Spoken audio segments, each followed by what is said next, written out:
Welcome to the deep dive. You send us your materials, your questions, and we're here to extract the essential knowledge. Basically giving you that shortcut to being seriously well-informed. Exactly. And today, we're tackling a really fascinating area, the reliability of artificial intelligence. Yeah, specifically large language models, LLMs, the tech behind things like ChatGPT and, in this case, Grok. And this whole deep dive actually springs from something you, our listener, brought up. It started with a question about the taste of kimchi stew. Sounds pretty simple, doesn't it? Right. But this seemingly lighthearted question has really unearthed some, well, fundamental limitations in current AI. Mm-hmm. So our mission today is to kind of dissect that conversation you had, pull out the crucial insights about the, let's say, the technical and maybe philosophical boundaries of today's AI. And figure out what's needed to build AI systems we can actually, rely on. Think of it as your rapid induction into these pretty vital concepts. Okay, so let's get straight into it then. You asked the AI model Grok, what does kimchi stew taste like?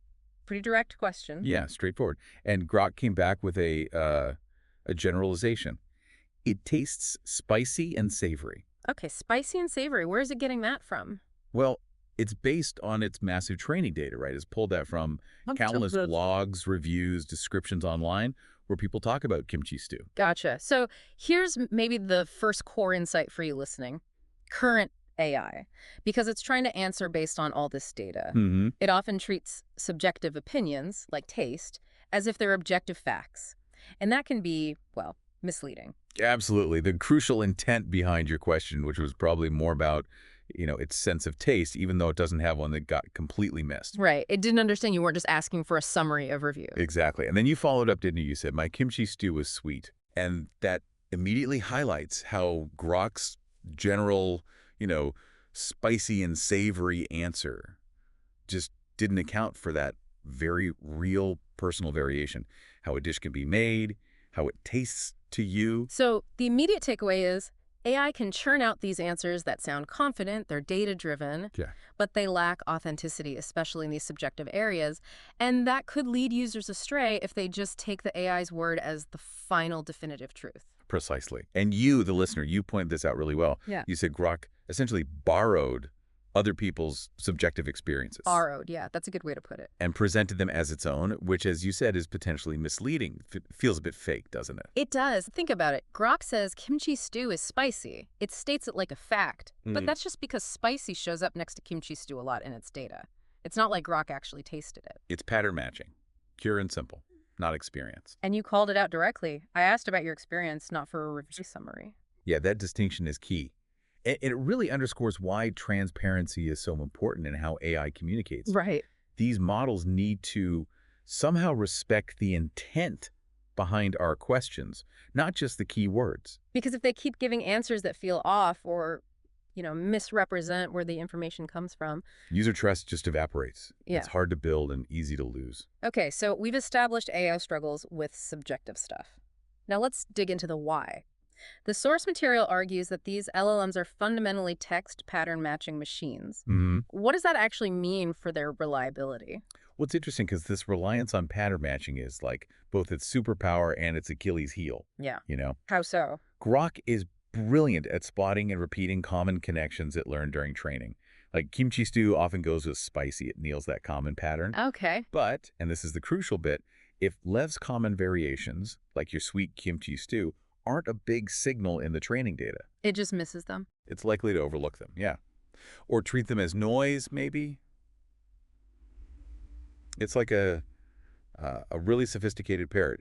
It can echo the phrases it's heard most often, Right. but it doesn't necessarily understand the underlying truth or the nuances, especially when it comes to things like personal taste.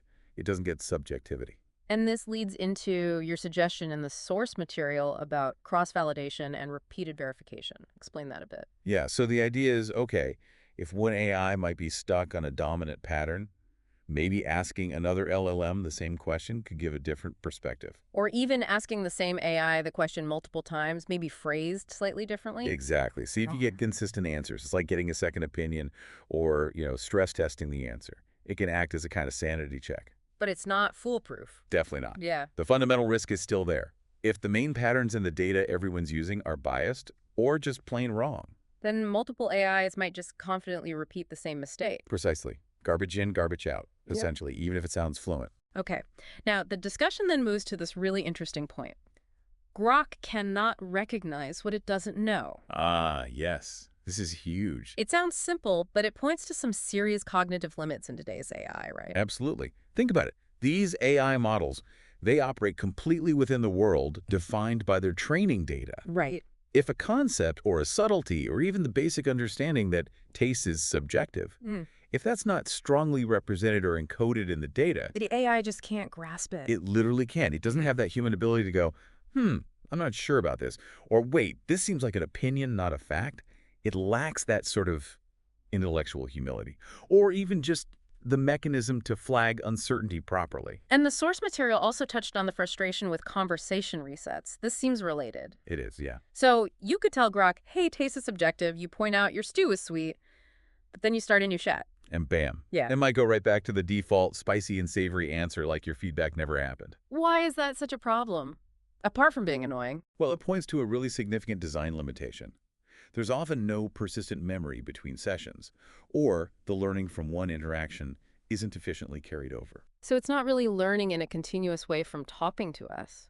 Not in the way we intuitively think of learning. And the point you made about inefficient retraining is spot on too.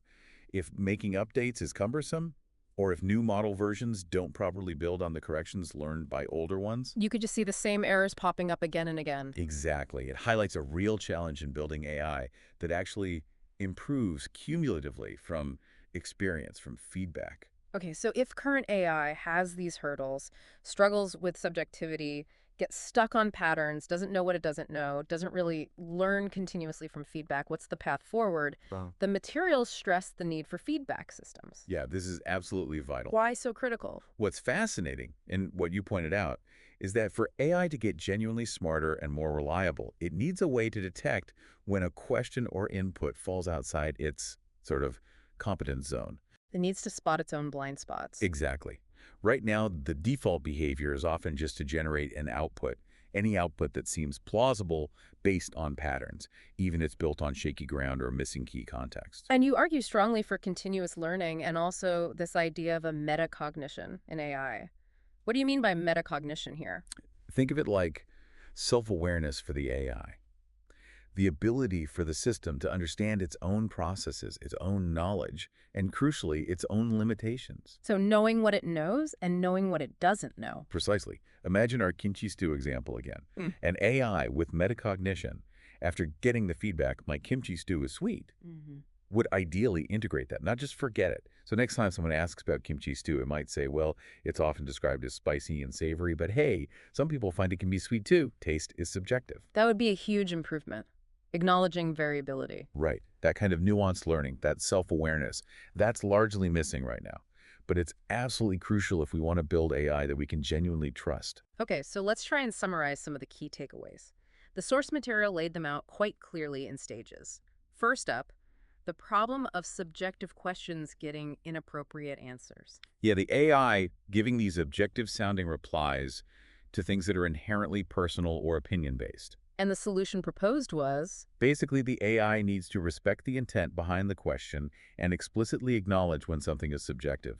Don't state opinions as facts. got it. Second stage, borrowing experiences and making potentially false claims. Right, the AI presenting these general patterns, like kimchi stew is spicy, as if it's some kind of personal testimony or established fact. The fix there. Transparency. Be clear about the source of information. Indicate uncertainty. Don't pretend to have experiences you don't have. Maybe say, many sources describe it as spicy, instead of, it is spicy. Makes sense. Third, the reliability issue tied to pattern matching limits. The core problem being that relying solely on dominant data patterns can lead to biased, incomplete, or just plain untrue answers, especially missing outliers like the sweet stew. And the potential mitigations mentioned were cross-validation. Yeah, checking against other LLMs. And maybe bringing in external real-time sources, like Yeah. checking the web or X. Exactly. Trying to ground the AI's pattern-based answer in more diverse recurrent information. Okay. Fourth stage, the inability to recognize the unknown, the knowing what it doesn't know problem. The issue where the AI just doesn't realize when it lacks the right context or when its answer might be completely off, but it just generates something anyway. Solutions there pointed towards. Better uncertainty detection, designing the AI to flag when it's unsure, and crucially, continuous learning, so it actually gets better over time. Right. And finally, the fifth point, the necessity of feedback systems. Highlighting that currently, there often isn't a robust loop where user feedback actually helps the AI learn and improve systematically. So the proposed solutions are all about building those feedback mechanisms. Yeah, implementing effective feedback loops. And going back to that earlier point, designing for metacognition, enabling the AI to understand and learn from its mistakes and limitations. Building on all that, the materials also listed some really concrete suggestions for improving AI design, didn't they? They did. Several practical ideas emerged from your analysis. Like the AI explicitly detecting uncertainty. Yes, and actually being able to say, I don't know, or that's subjective, or the information on this is conflicting. Admitting ignorance is a form of intelligence, really. And real-time learning from feedback. Crucial. Designing systems that can actually adjust their responses or internal knowledge based on user corrections or clarifications during a conversation or shortly after. What about continuous learning more broadly? Ensuring that learning isn't lost. Saving relevant context from conversations, efficiently adding new data, and making sure updates don't cause the AI to forget important things it previously knew, avoiding that catastrophic forgetting problem. And the cross-validation idea came up again. Right, actively using other LLMs or searching the web or checking databases as part of the process for generating and verifying an answer, enhancing reliability through multiple sources. And finally, that big one, designing for metacognition. Yeah, building in mechanisms that allow the AI to reason about its own capabilities, recognize its blind spots, and maybe even explain why it's uncertain about something. Okay. That's kind of the holy grail for trustworthy AI. Wow. So you can really see how, yeah, a seemingly simple, almost trivial question about kimchi stew Yeah. just completely cracked open this huge, intricate discussion about the very foundations of AI trustworthiness and ethical responsibility. It really did. And understanding these limitations, Mm-hmm. the pattern matching, the subjectivity problem, not knowing unknowns, the feedback issue, and also understanding the proposed solutions. That's going to be increasingly important for all of us, isn't it, as we navigate a world that's just getting more and more interwoven with AI systems. Absolutely essential. So on that note, maybe here's a final thought for you, our listener, to mull over. As AI becomes, more deeply embedded in our daily routines, our work, our lives, what specific abilities, beyond just being really good at pattern matching, do you think are the most critical for us to actually build genuine trust in these systems? That's a great question to ponder. What does trustworthy AI really mean in practice? Something to think about.